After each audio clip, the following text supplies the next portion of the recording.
ਸੱਜਣੋ ਤੇ ਮਿੱਤਰੋ, ਤੁਹਾਡਾ ਵੀਰ ਫਕੀਰ ਅਫਤਾਬ ਭੱਟੀ ਇਸਲਾਮਾਬਾਦ ਨਿਊਜ਼ ਦੇ ਪਲੇਟਫਾਰਮ ਤੋਂ ਹਾਜ਼ਰ ਹੈ। ਅੱਜ ਨਾ ਸੁਪਰੀਮ ਕੋਰਟ ਦੇ ਵਿੱਚ ਦੋ ਵੱਡੇ ਕੇਸ ਲੱਗੇ ਹੈ। ਇੱਕ ਤਾਂ ਜਿਹੜਾ PTI ਦੀ ਉਹ ਦਰਖਾਸਤ ਸੀ ਮਖਸੂਸ ਨਸ਼ਿਸਤਾਂ ਵਾਲੀ, ਤੇ ਦੂਜਾ ਜਨਾਬ ਫੈਜ਼ਾਬਾਦ ਜਿਹੜਾ ਧਰਨਾ ਸੀ ਉਹਦੇ ਕਮਿਸ਼ਨ ਦੀ ਰਿਪੋਰਟ ਦਾ। ਤੇ ਜਿਹੜੀ ਮਖਸੂਸ ਸੀਟਾਂ ਵਾਲੀ ਸੀ ਉਹਦੇ ਤੇ ਕੋਈ ਹੁਕਮਨਾਮਾ ਜਾਰੀ ਹੋਇਆ। ਲਾਰਜਰ ਬੈਂਚ ਜਿਹੜਾ ਹੈ ਹਕੂਮਤ ਨੇ ਉਹ ਕਿਹਾ ਜੀ ਉਹ ਬਣਾਇਆ ਜਾਏ। ਵੇਖੋ ਇਹਦੇ ਵਿੱਚੋਂ ਕੀ ਨਿਕਲਦਾ। ਫਿਲਹਾਲ ਤਾਂ ਇਹ ਵੇ ਕਿ ਜਿਹੜਾ ਪਸ਼ਾਵਰ ਹਾਈ ਕੋਰਟ ਦਾ ਫੈਸਲਾ ਸੀ ਉਹ ਰਿਵਰਸ ਕਰ ਦਿੱਤਾ ਗਿਆ। ਤੇ ਦੂਜਾ ਸੀ ਕਾਜ਼ੀ ਫੈਜ਼ ਈਸਾ ਸਾਹਿਬ ਕੋਲ ਜਿਹੜਾ ਕਿ ਹੈ ਸੀ ਜੀ ਫੈਜ਼ਾਬਾਦ ਧਰਨੇ ਵਾਲੀ ਕਮਿਸ਼ਨ ਰਿਪੋਰਟ ਜਿਹੜੀ ਸੀ ਉਹਦੇ ਤੇ। ਕਮਿਸ਼ਨ ਰਿਪੋਰਟ ਦੇ ਵਿੱਚ ਕਾਜ਼ੀ ਸਾਹਿਬ ਜਿਹੜੇ ਨੇ ਉਹਨਾਂ ਨੇ ਸਿੱਧੀ ਗੱਲ ਕੀਤੀ। ਉਹਨਾਂ ਨੇ ਕਿਹਾ ਜੀ ਕਿ ਇਹਦਾ ਮਤਲਬ ਇਹ ਹੈ ਕਿ ਇਹ ਕਮਿਸ਼ਨ ਜਿਹੜਾ ਹੈ ਇਨਕੁਆਇਰੀ ਕਮਿਸ਼ਨ ਜਿਹੜਾ ਬਣਾਇਆ ਗਿਆ ਹੈ ਇਹ ਸਿਰਫ ਫੈਜ਼ ਹਮੀਦ ਨੂੰ ਬਰੀ ਕਰਨ ਵਾਸਤੇ ਬਣਾਇਆ ਗਿਆ ਹੈ ਕਿ ਅਬਸਾਰ ਆਲਮ ਜਿਹੜਾ ਹੈ ਉਹਦੇ ਕੋਲੋਂ ਹਲਫ ਨਾਲ ਬਿਆਨ ਇਹਨਾਂ ਲੈ ਨੇ ਤੇ ਫੈਜ਼ ਹਮੀਦ ਜਿਹੜਾ ਹੈ ਉਹਨੂੰ ਇਹਨਾਂ ਸਵਾਲਨਾਮਾ ਭੇਜਿਆ। ਤੇ ਦੂਜੀ ਗੱਲ ਇਹ ਹੈ ਕਿ ਆਊਟ ਆਫ ਵੇ ਜਾ ਕੇ ਇਹ ਕਮਿਸ਼ਨ ਜਿਹੜਾ ਹੈ ਉਸ ਜੈਂਟਲਮੈਨ ਨੂੰ ਬਰੀ ਕਰਨਾ ਚਾਹ ਰਿਹਾ ਹੈ। ਤੇ ਫੈਜ਼ਾਬਾਦ ਧਰਨੇ ਦੇ ਵਿੱਚ ਪਾਰਟੀ ਨੇ ਉਹ ਧਰਨਾ ਦਿੱਤਾ ਸੀ, ਸਿਰੇ ਤੋਂ ਉਹਦਾ ਕਿਸੇ ਬੰਦੇ ਦਾ ਬਿਆਨ ਹੀ ਰਿਕਾਰਡ ਨਹੀਂ ਕੀਤਾ ਗਿਆ। ਤੇ ਕਮਿਸ਼ਨ ਦੀ ਰਿਪੋਰਟ ਜਿਹੜੀ ਹੈ ਉਹਦੇ ਵਿੱਚ ਕਾਜ਼ੀ ਸਾਹਿਬ ਕਹਿੰਦੇ ਨੇ ਕਿ ਮਨਸੂਬਾਈਅਤ ਜਿਹੜੀ ਉਹ ਝਲਕ ਰਹੀ ਹੈ। ਔਰ ਦੂਸਰਾ ਇਹ ਹੈ ਕਿ ਰਿਪੋਰਟ ਜਿਹੜੀ ਉਹ ਪੂਰੀ ਉਸ ਵਕਤ ਦੀ ਹਕੂਮਤ ਦੇ ਖਿਲਾਫ ਹੈ। ਗੱਲ ਇੰਨੀ ਕੁ ਹੈ ਕਾਜ਼ੀ ਸਾਹਿਬ, ਤੁਹਾਨੂੰ ਵੀ ਪਤਾ ਹੋਵੇਗਾ ਫੈਜ਼ਾਬਾਦ ਧਰਨਾ ਕੇਸ ਦਾ ਜਦੋਂ ਫੈਸਲਾ ਸੁਣਾਇਆ ਗਿਆ ਸੀ ਤੇ ਉਸ ਤੋਂ ਬਾਅਦ ਤੁਹਾਡੇ ਨਾਲ ਕੀ ਹੋਇਆ। ਕਿਉਂਕਿ ਤੁਸੀਂ ਉਸ ਵਕਤ ਦੇ DGISI ਇੱਕ ਤਾਕਤਵਰ ਆਦਮੀ ਜਿਹੜਾ ਹੈ ਇੱਕ ਇਦਾਰੇ ਦਾ ਇਸ ਮੁਲਕ ਦਾ, ਤੁਸੀਂ ਉਹਨੂੰ ਛੇੜਿਆ ਤੇ ਤੁਹਾਡੇ ਖਿਲਾਫ ਫਿਰ ਰੈਫਰੈਂਸ ਵੀ ਆ ਗਿਆ। ਫਿਰ ਤੁਸੀਂ ਆਪਣੀ ਵਕਾਲਤ ਆਪ ਕੀਤੀ, ਤੁਹਾਡੀ ਬੀਵੀ ਨੂੰ ਇਹਨਾਂ ਜੱਜਾਂ ਦੇ ਸਾਹਮਣੇ ਪੇਸ਼ ਹੋਣਾ ਪਿਆ। ਇਹ ਸਾਰਾ ਕੁਝ ਕਿਹਨੇ ਕਰਾਇਆ ਸੀ ਇਹ ਕਾਜ਼ੀ ਸਾਹਿਬ ਤੁਸੀਂ ਬਹੁਤ ਬਿਹਤਰ ਜਾਣਦੇ ਹੋ।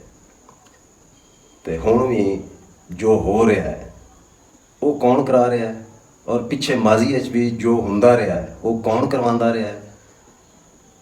ਗੱਲ ਇਹ ਵੇ ਕਿ ਇਹਨਾਂ ਡਾਢਿਆਂ ਦੇ ਜਦੋਂ ਤੁਸੀਂ ਪਿਆਦੇ ਬਣ ਕੇ ਚੱਲੋਗੇ, ਕਦੀ ਅਦਾਲਤਾਂ ਤੇ ਕਦੀ ਸਿਆਸਤਦਾਨ, ਤੁਸੀਂ ਮੋਹਰੇ ਦੇ ਤੌਰ ਤੇ ਇਸਤੇਮਾਲ ਹੁਣ ਤੱਕ ਹੁੰਦੇ ਪਏ ਹੋ। ਆਪਣੀ ਤੁਸੀਂ ਬੇਸ਼ੱਕ ਅਦਾਲਤੀ ਤਾਰੀਖ ਚੁੱਕ ਕੇ ਵੇਖ ਲਓ, ਤੁਸੀਂ ਉਹਦੇ ਵਿੱਚ ਹੁਣ ਤੱਕ ਕੀ ਕਿਰਦਾਰ ਰਿਹਾ ਇਹਦਾ ਅਦਾਲਤ ਦਾ। ਜ਼ਿਆ ਤੋਂ ਲੈ ਕੇ ਸ਼ੁਰੂ ਹੋ ਜਾਓ, ਬਲਕਿ 1947 ਤੋਂ ਸ਼ੁਰੂ ਹੋ ਜਾਓ। ਗੱਲ ਇਹ ਵੇ ਕਿ ਜਿੰਨੀ ਦੇਰ ਤੱਕ ਸਿਆਸਤਦਾਨ ਔਰ ਇਹ ਅਦਾਲਤਾਂ ਇੱਕ ਮੋਹਰੇ ਦਾ ਕਿਰਦਾਰ ਅਦਾ ਕਰਨਗੀਆਂ, ਉਨੀ ਦੇਰ ਤੱਕ ਤਾਂ ਕਾਨੂੰਨ ਆਇਨ ਦੀ ਬਾਲਾਦਸਤੀ ਬਿਲਕੁਲ ਨਹੀਂ ਹੁੰਦੀ। ਬਾਕੀ ਇਹ ਵੇ ਕਿ ਇੱਥੇ ਆਇਨ ਦੀ ਕਿਤਾਬ ਜਿਹੜੀ ਹੈ ਉਹ ਸਿਰਫ ਔਰ ਸਿਰਫ ਮਾੜੇ ਵਾਸਤੇ, ਮਾੜੇ ਤੇ ਕੋਈ ਨਿੱਕੀ ਜਿਹੀ FIR ਵੀ ਹੋ ਜਾਵੇ ਤੇ ਅੱਲਾ ਮਾਫ ਕਰੇ ਪੁਲਿਸ ਦਿਨ ਰਾਤੀ ਹੁਣ ਦੂਣੀ ਦਿੱਤੀ ਰੱਖਦੀ ਹੈ ਅਗਲੇ ਟਾਈਮ ਪਿਛਲੇ ਟਾਈਮ। ਤੇ ਜੇ ਕਿਸੇ ਡਾਢੇ ਅਦਾਲਤ ਦਾ ਵੀ ਕੋਈ ਹੁਕਮ ਆ ਜਾਏ ਤੇ ਉਹਦੇ ਤੇ ਹਕੂਮਤ ਅਮਲ ਦਰਾਮਦ ਨਹੀਂ ਕਰਦੀ। ਉਹਦੇ ਤੇ ਪੁਲਿਸਾਂ, ਉਹਦੇ ਤੇ ਕਾਨੂੰਨ, ਉਹਦੇ ਤੇ ਆਇਨ ਅਰਸ਼ਾ ਚੁੱਪ ਦੀ ਬੁੱਕੜ ਮਾਰ ਕੇ ਬਹਿ ਜਾਂਦੇ ਨੇ। ਤੇ ਨਾਲੇ ਜੱਜ ਸਾਹਿਬ ਇਹ ਕਾਨੂੰਨ ਤੇ ਆਇਨ ਜਿਹੜਾ ਹੈ ਨਾ ਇਹ ਮਾੜੇ ਵਾਸਤੇ ਡਾਢੇ ਦੇ ਘਰ ਦੀ ਬੰਦੀ ਹੈ ਇਹ ਆਇਨ ਤੇ ਕਾਨੂੰਨ। ਅਗਰ ਤੁਸੀਂ ਵੇਖੋ ਕਿ ਇੱਕ ਜਰਨੈਲ ਨੂੰ ਸਜ਼ਾ ਦਿੱਤੀ ਗਈ ਆਰਟੀਕਲ 6 ਦੇ ਤਹਿਤ, ਉਹਨੂੰ ਗੱਦਾਰੀ ਦੇ ਮੁਕੱਦਮੇ ਦੇ ਵਿੱਚ ਸਜ਼ਾਏ ਮੌਤ ਦਿੱਤੀ ਗਈ। ਉਸ ਵਕਤ ਦੀ ਇਹੀ ਹਕੂਮਤ ਜਿਹੜੀ ਨੂਨ ਲੀਗ ਸੀ ਇਹਨੇ ਉਸ ਨੂੰ ਬਾਹਰ ਜਾਣ ਦਾ ਰਸਤਾ ਦਿੱਤਾ। ਤੇ ਅੱਜ ਫੈਜ਼ ਹਮੀਦ ਨੂੰ ਕਿਵੇਂ ਉਹ ਕਟਹਿਰੇ ਦੇ ਵਿੱਚ ਖੜੇ ਕਰ ਸਕਦੇ ਨੇ? ਉਹ ਨਹੀਂ ਕਰ ਸਕਦੇ, ਕਿਉਂਕਿ ਫੈਜ਼ ਹਮੀਦ ਇੱਕ ਜਰਨਲ, ਇੱਕ ਸਾਬਕਾ DGISI ਹੈ। ਸਾਡੀ ਫੌਜ ਦਾ ਕਿਰਦਾਰ 1947 ਤੋਂ ਲੈ ਕੇ ਸਿਆਸਤ ਦੇ ਵਿੱਚ ਹੈ ਔਰ ਇਹ ਰਹਿਣਾ ਹੈ।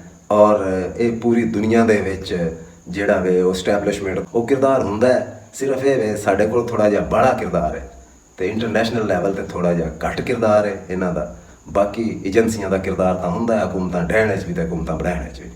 ਤੇ ਸਾਡੇ ਕੋਲ ਜ਼ਰਾ ਥੋੜ੍ਹਾ ਜਿਹਾ ਜ਼ਿਆਦਾ ਹੈ। ਅਸੀਂ ਕਦੀ ਇਮਰਾਨ ਦੀ ਮੁਹੱਬਤ ਦੇ ਵਿੱਚ ਅਦਾਲਤਾਂ ਜਿਹੜੀਆਂ ਨੇ ਉਹ ਹੋਰ ਰੁਖ ਲੈ ਲੈਂਦੀਆਂ ਨੇ, ਕਦੀ ਜਨਾਬ ਇਹ ਕਿਸੇ ਦੀ ਨਫ਼ਰਤ ਦੇ ਵਿੱਚ ਹੋਰ ਰੁਖ ਲੈ ਲੈਂਦੀਆਂ ਨੇ। ਸਾਕਬ ਨਿਸਾਰ ਨੂੰ ਚੁੱਕ ਲਓ ਤੁਸੀਂ, ਆਪਣਾ ਸਾਬਕਾ ਇਫਤਖਾਰ ਚੌਧਰੀ ਚੁੱਕ ਲਓ, ਉਹਦਾ ਦੌਰ ਵੇਖ ਲਓ, ਸਾਕਬ ਨਿਸਾਰ ਦਾ ਦੇਖ ਲਓ, ਖੋਸੇ ਦਾ ਵੇਖ ਲਓ, ਜਿਹੜੇ ਮਰਜ਼ੀ ਹੈ ਜੱਜ ਦਾ ਵੇਖ ਲਓ, ਉਹ ਹਮੇਸ਼ਾ ਇਸਤੇਮਾਲ ਹੋਇਆ।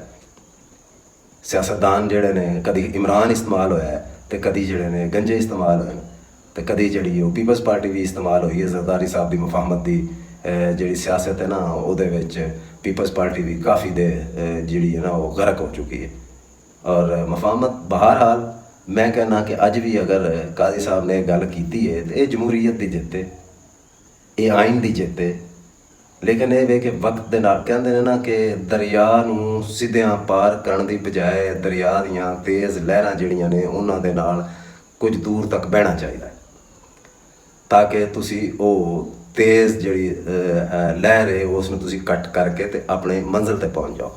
तो ये मंजिल बड़ी औखी है जमहूरीयत की, तो इत्थे तक पहुँचण वास्ते इस तरह के फैसले आने भी चाहिए ने, होने भी चाहिए ने, तो हौली हौली चीज़ां जिहड़ियां ने वो काफ़ी हद तक बेहतर भी हो जाणियां हो गई ने। देखो ना अगे इन्नी गल एस्टैबलिशमेंट फौज के बारे होवे ना तो मार्शल लग जाता सी, तो हुण कम अज़ कम असीं अजे तक उस मार्शल तो बचे हैं, सीधे सामने अजे वो नहीं आए। तो ये लंगी लुली जिमें दी भी ये जमहूरीयत है ना, इनू चलना चाहिए ताकि किसी लहरां तेज़ लहरां नूं कटदियां अपनी मंजिल ते पहुँच जाए। ਇਹਦੇ ਨਾਲ ਹੀ ਮੈਨੂੰ इजाज़त ਦਿਓ ਤੇ ਮਿਲਨੇ ਆ ਇਨਸ਼ਾਅੱਲਾ ਫਿਰ। ਤੇ ਗੱਲ ਅਗਰ ਚੰਗੀ ਲੱਗੇ ਤੇ ਚੈਨਲ ਨੂੰ ਸਬਸਕ੍ਰਾਈਬ ਵੀ ਕਰ ਦਿਓ, ਲਾਈਕ ਵੀ ਕਰ ਦਿਓ ਤੇ ਸ਼ੇਅਰ ਵੀ ਕਰ ਦਿਓ। ਅੱਲਾ ਹਾਫਿਜ਼।